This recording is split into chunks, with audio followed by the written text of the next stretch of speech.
Interior design to me means making sure that the space is created in such a way that the people that are going to be using it enjoy it, are not frustrated by it, and have that sense of peace and calm that they should have in their own home.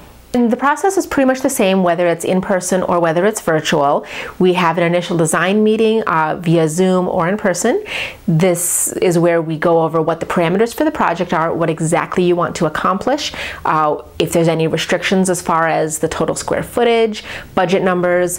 We'll review all of that. We'll look over a Pinterest board if you've got one, and then I go off, create the design, create the first draft, and then it's just a matter of revising things, making final product selections before we're ready to pass that off to the builder of your choice, whether it's a remodel, whether it's new home construction. At that point, I'm there as an advisor if you need any follow-up assistance with certain parts of your project. And then again, at the end of the project, coming in and hanging that artwork, arranging that furniture, helping you find those perfect finishing touches. So virtual design or e-designer, it's not as weird as it sounds. It's not some computer that's doing it for you. It's not some AI program. I am an interior designer who works virtually with my clients. This means that geography is not the deciding factor when picking a designer for your project. If you don't have someone that lives near you, or you just don't care for their style or whatever, you can choose your designer based on their portfolio and how you're going to interact with them.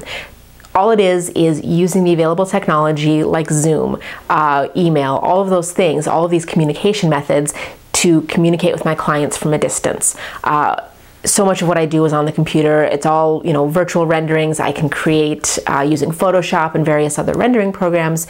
But the client themselves doesn't have to live anywhere near me. We can communicate, we can share videos. I don't have to show up at their home to be able to see the space and understand what would be a great solution for them.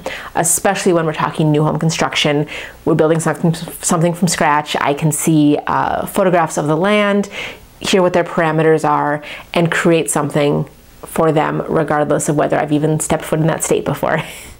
The reason I use that term full spectrum as opposed to full service design takes the control away from the client, I think.